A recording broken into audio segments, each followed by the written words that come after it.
Hello जय हिंद, नमस्कार दोस्तों। आप सभी का स्वागत है आपके अपने YouTube channel online GK free classes में। आज के इस वीडियो में हम एसएससी एमटीएस 2024 के एग्जाम के लिए रीजनिंग का 11वां प्रैक्टिस सेट लेकर आए हैं, जिसके अंदर हम रीजनिंग के बहुत ही इंपॉर्टेंट क्वेश्चनों को कवर करेंगे और वो सभी क्वेश्चन आपके एसएससी एमटीएस 2024 के एग्जाम के लिए इंपॉर्टेंट रहेंगे। इसलिए इस रीजनिंग के 11वें प्रैक्टिस सेट को आपको कंप्लीट देखना है और इस प्रैक्टिस सेट के एंड में आपको बताना है कि आपके टोटल कितने क्वेश्चन सही होते हैं। तो चलिए फिर शुरू करते हैं आज के इस रीजनिंग के 11वें प्रैक्टिस सेट को बिना देरी के। पहला प्रश्न है आप सभी के सामने, यदि P का अर्थ गुणा है, R का अर्थ घटाना है, S का अर्थ जोड़ है और Q का अर्थ भाग है तो नीचे दी गई समीकरण का मान ज्ञात करें। यानी कि यहाँ पर हमें क्या करना है, इस समीकरण का मान ज्ञात करना है। तो कैसे ज्ञात करेंगे, तो वो देखिए। सबसे पहले तो ऐसे प्रश्न के अंदर हमें क्या करना है, जो बोला गया है उसका मान रखना है। तो यहाँ पर देखिए बोला गया है कि P का अर्थ क्या है, तो यहाँ पर देखिए P का अर्थ है गुणा। तो यहाँ पर जिस भी स्थान पर P है वहाँ पर हम क्या कर देंगे, गुणा कर देंगे। फिर देखिए आगे बोला गया है कि R का अर्थ है घटाना, तो जहाँ पर R है वहाँ पर हम क्या कर देंगे, माइनस कर देंगे। फिर देखिए S का अर्थ है जोड़, तो जिस भी स्थान पर S दिखे वहाँ पर हम क्या कर देंगे, जोड़ कर देंगे। ठीक है।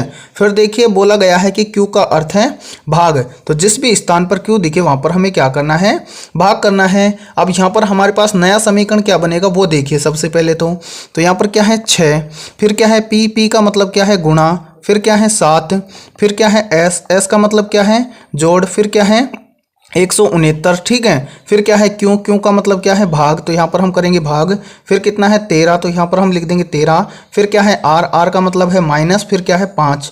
तो यहाँ पर ये हमारे पास क्या बन गया, नया समीकरण। और इस समीकरण को हम सोल्व करेंगे तो हमारे पास क्या मान आएगा। तो इसको कैसे सोल्व करेंगे, तो इस प्रश्न को हम सोल्व करेंगे बोर्ड मास के नियम के अकॉर्डिंग। तो बोर्ड मास का नियम ये बोलता है कि सबसे पहले किसको सोल्व करते हैं, ब्रैकेट को। तो इसमें इस समीकरण में ब्रैकेट तो है नहीं, तो ब्रैकेट के बाद में सोल्व करते हैं भाग को। तो यहाँ पर हम देंगे, देखिए भाग करेंगे, यानी कि 13 का भाग देंगे 169 के अंदर। तो यहाँ पर देखिए चला जाएगा 13 एकम 13, यानी कि 16 के अंदर देंगे फर्स्ट में। तो 13 एकम 13, यहाँ पर 16 में से 13 गया तो 3 बच जाएगा। 3 को लगा देंगे 9 के आगे, तो कितना हो जाएगा 39, और 13 3 कितना हो जाएगा 39। तो ये चला जाएगा 13 बार। ठीक है। उसके बाद में क्या करते हैं, गुणा करते हैं। तो यहाँ पर देखिए गुणा है तो 7 का गुणा करेंगे 6 के साथ में, तो 7 6 के कितना हो जाएगा 42। ठीक है। फिर क्या बच गया, यहाँ पर बच गया माइनस का 5। अब यहाँ पर हम क्या करेंगे, यानी कि गुणा के बाद में क्या करते हैं, जो प्लस का है उसको जोड़ देंगे और जो माइनस है उसको घटा देंगे।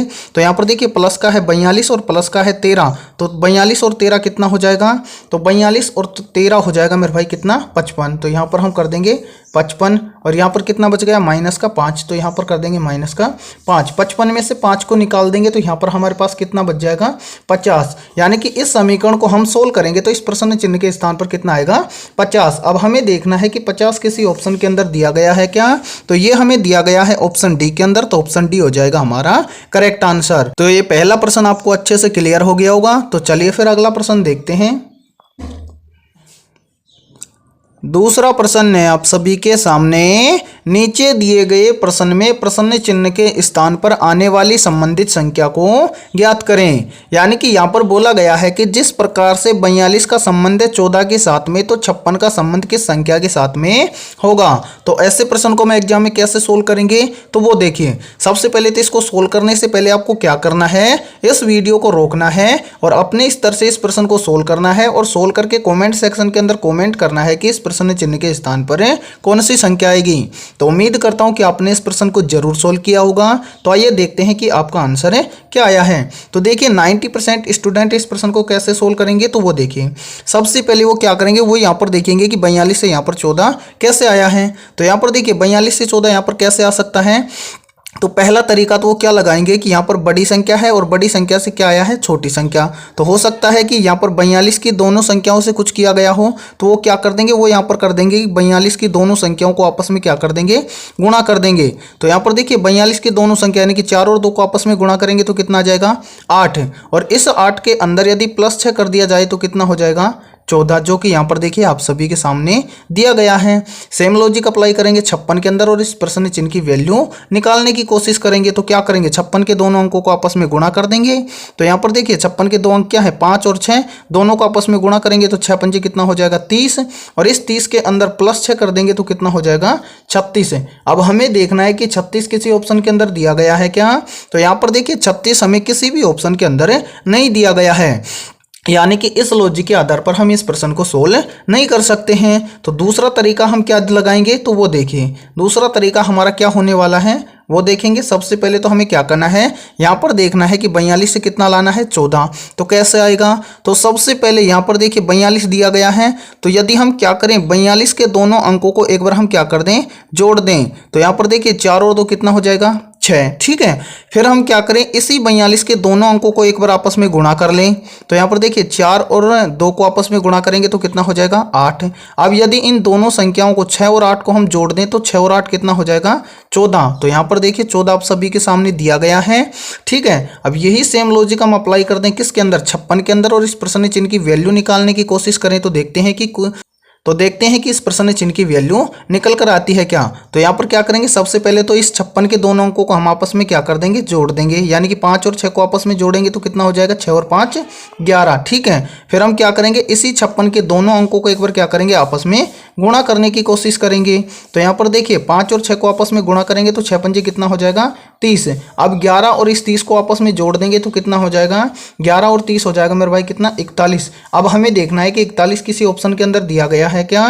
तो ये 41 हमें दिया गया है ऑप्शन ए के अंदर, तो ऑप्शन ए हो जाएगा हमारा करेक्ट आंसर, यानी कि इस प्रश्न चिन्ह के स्थान पर कितना आएगा 41 है। यानी कि इस दूसरे प्रश्न को कैसे सोल्व किया गया है, इस प्रश्न के अंदर क्या किया गया है, पहले देखिए 42 से 14 कैसे आया।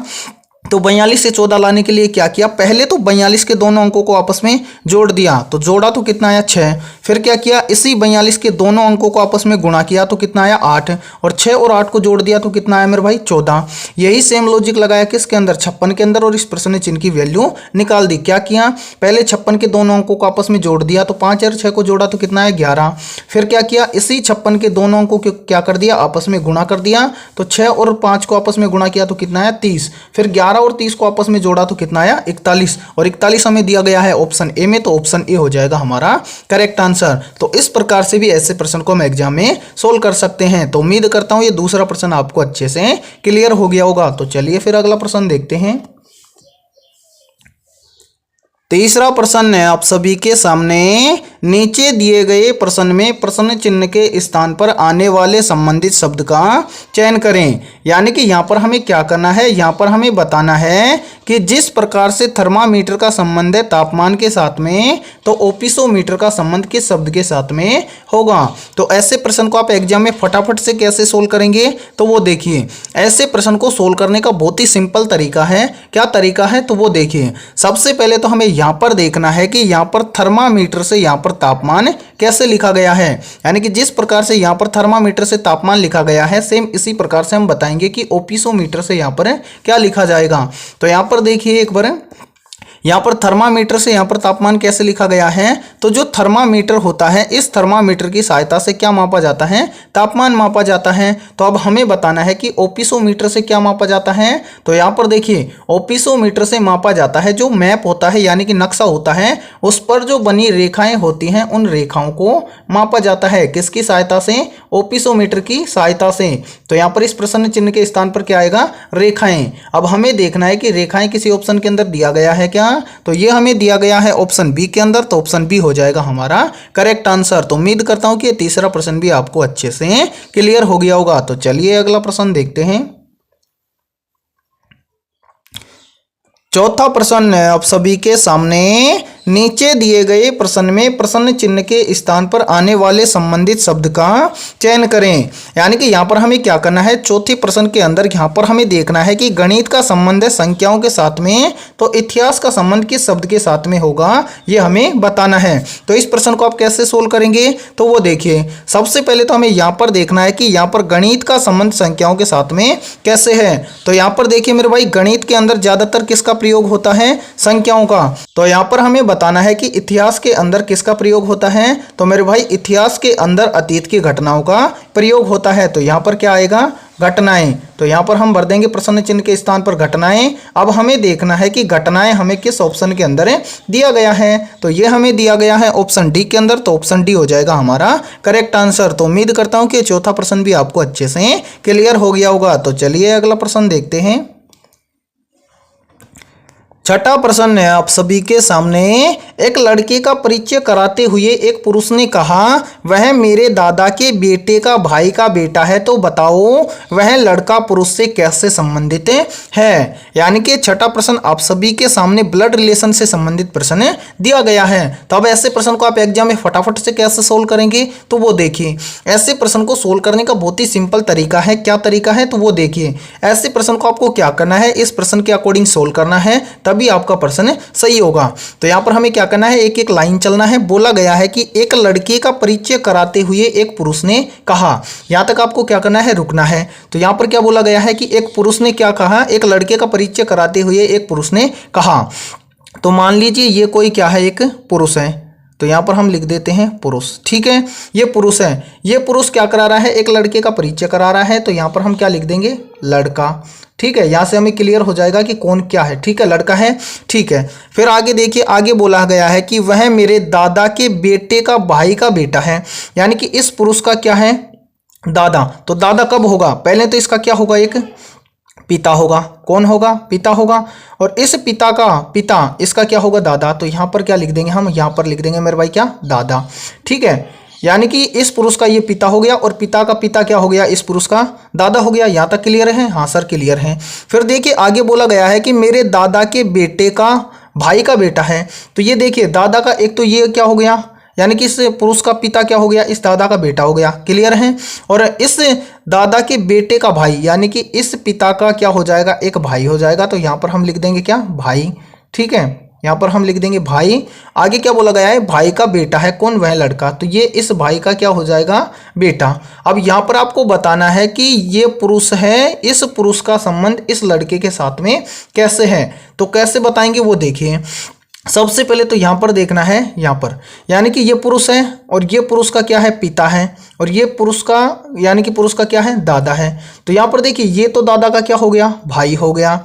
और इस यानी कि सॉरी, ये दादा का भाई नहीं, दादा का बेटा हो गया। ये क्या हो गया, दादा का बेटा, ये वाला, ठीक है। और इस बेटे का भाई, यानी कि इस बेटे का भाई ये हो गया। तो ये इसका क्या लगेगा, इस पुरुष का या तो ये तो चाचा लगेगा या इसका ताऊ लगेगा, ठीक है। और यानी कि पिता का भाई ये है, तो भाई का बेटा ये है। तो ये इस लड़के का क्या लगेगा, तो चाचा का लड़का क्या लगता है, भाई लगता है। और चाचा का लड़का है तो क्या लगेगा, चचेरा भाई। तो इस पुरुष का संबंध हो जाएगा उस लड़के के साथ में चचेरे भाई का। अब हमें देखना है कि चचेरा भाई हमें किस ऑप्शन के अंदर दिया गया है, तो वो ऑप्शन हो जाएगा हमारा करेक्ट आंसर, ठीक है। तो चचेरा भाई हमें दिया गया है ऑप्शन ए के अंदर, तो ऑप्शन ए हो जाएगा हमारा करेक्ट आंसर। तो उम्मीद करता हूं ये छठा प्रश्न आपको अच्छे से क्लियर हो गया होगा। तो चलिए अगला प्रश्न देखते हैं। सातवां प्रश्न है आप सभी के सामने। नीचे दिए गए विकल्पों में से उस विकल्प का चयन करें जो नीचे दिए गए प्रश्न में लुप्त संख्या के स्थान पर आएगा। यानी कि सातवां प्रश्न आप सभी के सामने मिसिंग नंबर से संबंधित प्रश्न दिया गया है और आपसे पूछा गया है कि इस प्रश्न चिन्ह के स्थान पर कौन सा विकल्प आएगा। तो आप ऐसे प्रश्न को एग्जाम में फटाफट से कैसे सोल्व करेंगे, तो वो देखिए। ऐसे प्रश्न को एग्जाम में सोल्व करने का बहुत ही सिंपल तरीका है। यानी कि क्या तरीका है वो देखिए। सबसे पहले तो यहां पर देखिए, यहां पर हमें क्या दिया गया है, दिया गया है 9, 6, 90 और प्रश्न चिन्ह की हमें वैल्यू निकालनी है। तो कैसे निकालेंगे, तो ऐसे प्रश्न के अंदर हमें क्या करना है, क्रॉस वाइज देखना है। यानी कि यहाँ पर हमें देखना है कि 9 के सामने 90 कैसे लिखा गया है। जिस प्रकार से 9 के सामने 90 लिखा गया है, इसी प्रकार से हम बताएंगे कि 6 के सामने क्या लिखा जाएगा। तो यहाँ पर देखिए 90% स्टूडेंट ऐसे बोलेंगे कि सर 9 के सामने 90 इस तरह से लिखा जा सकता है। यानी कि हम क्या करें, 9 का गुणा कर दें हम 10 के साथ में, तो 9 दाई के कितना हो जाएगा, 90। तो इस तरह से 90 हो सकता है। तो सेम इसी प्रकार से हम देखेंगे फिर 6 का। तो क्या करेंगे, यहाँ पर हम करेंगे 6 का किसके साथ में गुणा, 10 के साथ में। तो कितना हो जाएगा, 6 दाई के 60। यानी कि इस प्रश्न चिन्ह के स्थान पर आपके अकॉर्डिंग कितना आना चाहिए, 60 आना चाहिए। लेकिन 60 देखिए किसी भी ऑप्शन के अंदर हमें नहीं दिया गया है, तो इस आधार पर हम इस प्रश्न को सोल्व नहीं करेंगे। तो दूसरा तरीका हम क्या लगाएंगे, तो वो देखिए। दूसरा तरीका हमारा होने वाला है क्या, एक बार हम इनको हटा देते हैं यहां से, इन सभी को, ठीक है। अब देखिए, अब हमें क्या करना है, यहां पर हमें देखना है कि यहाँ पर 9 के सामने 90 कैसे आ सकता है। तो यहाँ पर देखिए 9 के सामने 90 कैसे आ सकता है। तो यदि हम क्या करें, इस 9 का हम स्क्वायर कर दें तो 9 का स्क्वायर कितना होता है, तो 9 का स्क्वायर होता है सर 81। और इस 81 के अंदर हम क्या करें, 9 को जोड़ दें तो कितना हो जाएगा 90, ठीक है। और 90 यहाँ पर देखिए आप सभी के सामने दिया गया है।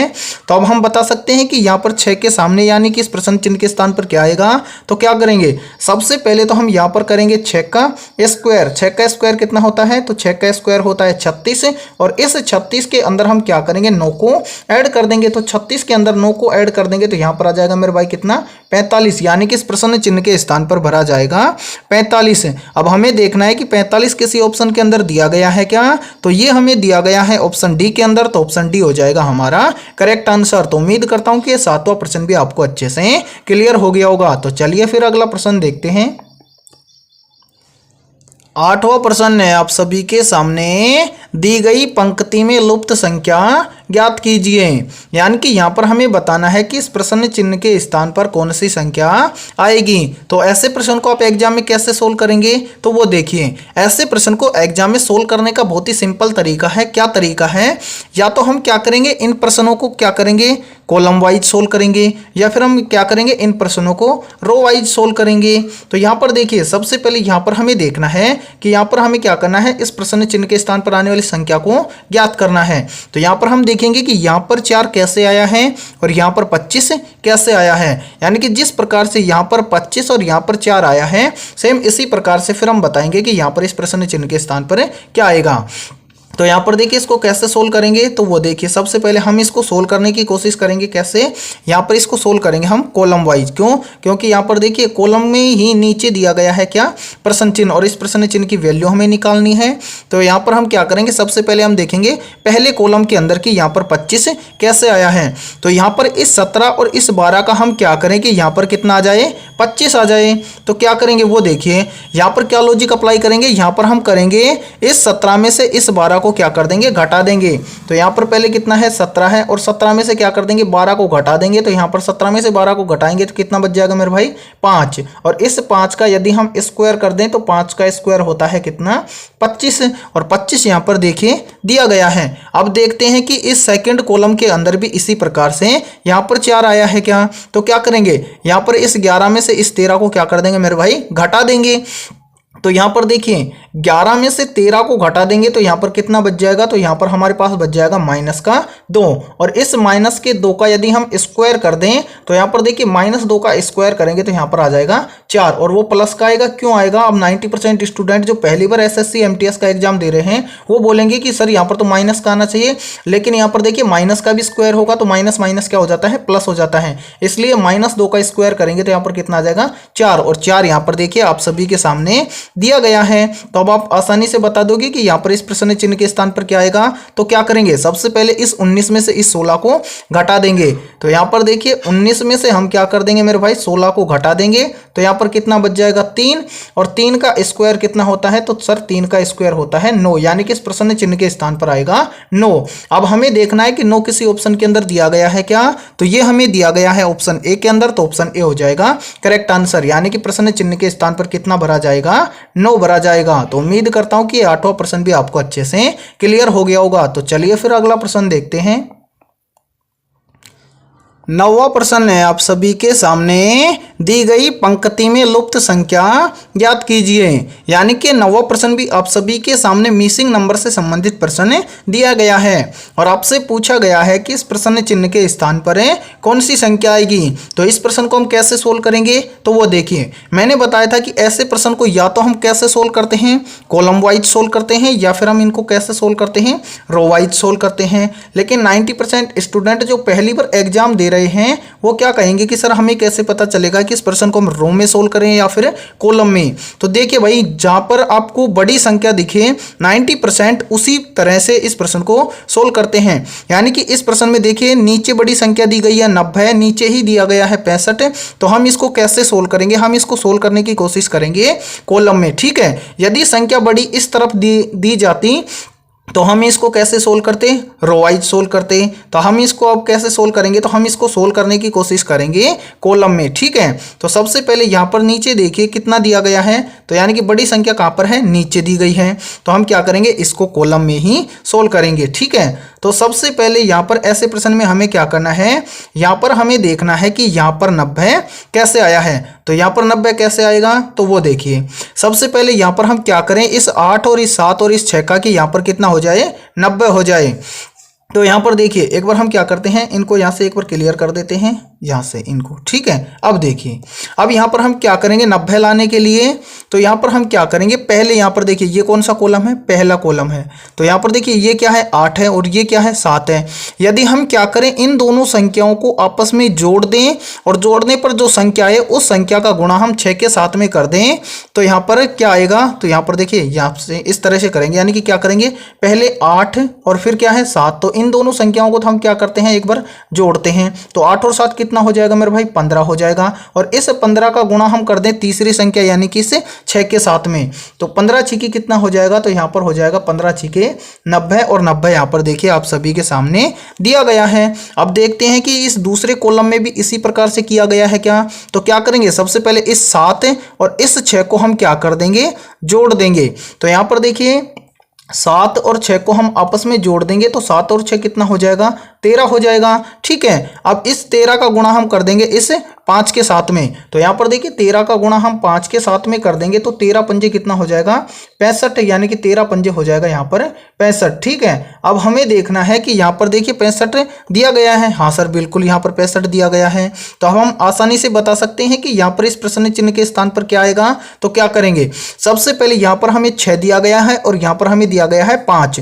तो इन दोनों संख्याओं को हम पहले क्या करेंगे, इन दोनों संख्याओं को हम जोड़ देंगे। तो यहाँ पर देखिए 6 और 5 को हम आपस में जोड़ देंगे, तो कितना हो जाएगा, 6 और 5 हो जाएगा 11। और इस 11 का गुणा कर देंगे हम किसके साथ में, इस 4 के साथ में। तो यहाँ पर देखिए 11 का गुणा हम 4 के साथ में कर देंगे, तो यहाँ पर हो जाएगा 11 चौक 44, यानी कि इस प्रश्न चिन्ह के स्थान पर कितना भरा जाएगा, 44। अब हमें देखना है कि 44 किसी ऑप्शन के अंदर दिया गया है क्या। तो ये हमें दिया गया है ऑप्शन बी के अंदर, तो ऑप्शन बी हो जाएगा करेक्ट आंसर। तो चलिए अगला प्रश्न देखते हैं। 10वां प्रश्न है आप सभी के सामने, नीचे दिए गए विकल्पों में से उस विकल्प का चयन करें जो अन्य 3 से भिन्न है। यानी कि यहाँ पर हमें क्या करना है, इन चारों विकल्पों में से जो भिन्न विकल्प है उस विकल्प का चयन करके बताना है कि इनमें से कौन सा विकल्प भिन्न है। तो यहाँ पर देखिए ऐसे प्रश्न को हम एग्जाम में कैसे सोल्व करते हैं, तो वो देखिए यहाँ पर आप सभी के सामने कितने विकल्प दिए गए हैं, 4 विकल्प दिए गए हैं। और इन चारों विकल्पों में से क्या होगा, एक विकल्प अलग होगा और 3 विकल्प क्या होंगे, किसी न किसी प्रकार से समान होंगे। तो उस भिन्न या अलग विकल्प का हमें क्या करना है, चयन करना है। तो कैसे करेंगे, तो वो देखिए मेरे भाई, सबसे पहले तो एक बार यहाँ से इनको क्लियर कर देते हैं। अब देखिए यहाँ पर देखिए सबसे पहले हमें क्या दिया गया है, तो यहाँ पर हमें दिया गया है सर माही नदी। तो माही नदी क्या है सर, ये एक नदी है, तो यहाँ पर हम लिख देंगे नदी, ठीक है। फिर क्या है कृष्णा, कृष्णा क्या है सर, कृष्णा भी एक नदी है, तो यहाँ पर भी हम लिख देंगे नदी। फिर क्या है ताप्ती, तो ताप्ती भी क्या है सर, ताप्ती भी एक नदी है, ठीक है। फिर क्या है, फिर है गोदावरी, तो गोदावरी भी क्या है, गोदावरी भी सर एक नदी है। तो यहाँ पर देखिए यदि आप जीके पढ़ते हैं तो ये सारी की सारी क्या है, नदियां हैं। तो नदी के आधार पर तो हम इसको सोल्व नहीं करेंगे, तो अब इसको कैसे सोल्व करेंगे वो देखिए। सबसे पहले यहाँ पर क्या दिया गया है, माही नदी, फिर दिया गया है कृष्णा नदी, फिर दिया गया है ताप्ती नदी और फिर क्या दिया गया है, गोदावरी नदी। तो हम इसको नदियों के आधार पर सोल्व नहीं करेंगे। अब कैसे सोल्व करेंगे तो वो देखिए। तो सर इसको कैसे सोल्व करेंगे तो वो देखिए मेरे भाई, यहाँ पर देखिए क्या है, माही नदी है, फिर क्या है कृष्णा नदी है और फिर क्या है गोदावरी नदी है।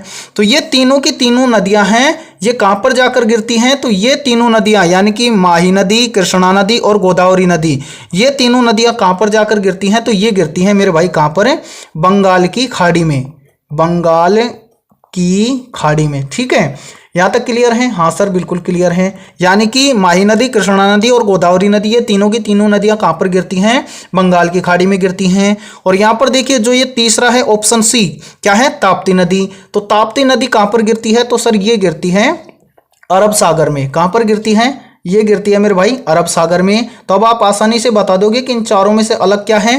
तो यहां पर देखिए इन चारों में से अलग हो जाएगा ऑप्शन सी, यानी कि ऑप्शन ए, ऑप्शन बी और ऑप्शन डी, ये तीनों नदियां तो गिरती हैं बंगाल की खाड़ी में, तो ये तो तीन क्या हो जाएंगी, एक समान हो जाएंगी। और जो ऑप्शन सी है ताप्ती नदी, ये कहां पर जाकर गिरती है, ये गिरती है अरब सागर में, तो ये अलग हो जाएगी। तो चार में से अलग क्या है, ताप्ती नदी। तो राइट आंसर हो जाएगा 10वें के अंदर सभी का ऑप्शन है सी। तो उम्मीद करता हूं कि 10वां प्रश्न भी आपको अच्छे से क्लियर हो गया होगा। तो आज के इस वीडियो में इतना ही। वीडियो पसंद आई है तो जल्दी से एक बार इस वीडियो को लाइक कर दो, और चैनल पर यदि आप पहली बार जुड़े हो तो चैनल को कर लो सब्सक्राइब और बेल आइकन को प्रेस करना, ताकि ऐसे ही इंपॉर्टेंट क्लास का नोटिफिकेशन आपको सबसे पहले देखने को मिले। और आज की इस वीडियो में हमने रीजनिंग के 10 बहुत ही इंपॉर्टेंट क्वेश्चन करवाए हैं। तो इन 10 में से आपके कितने क्वेश्चन सही होते हैं सभी को कॉमेंट सेक्शन के अंदर कॉमेंट करके बताना है। तो फिर मिलते हैं ऐसे ही इंपॉर्टेंट क्वेश्चनों के साथ सुबह 7 बजे।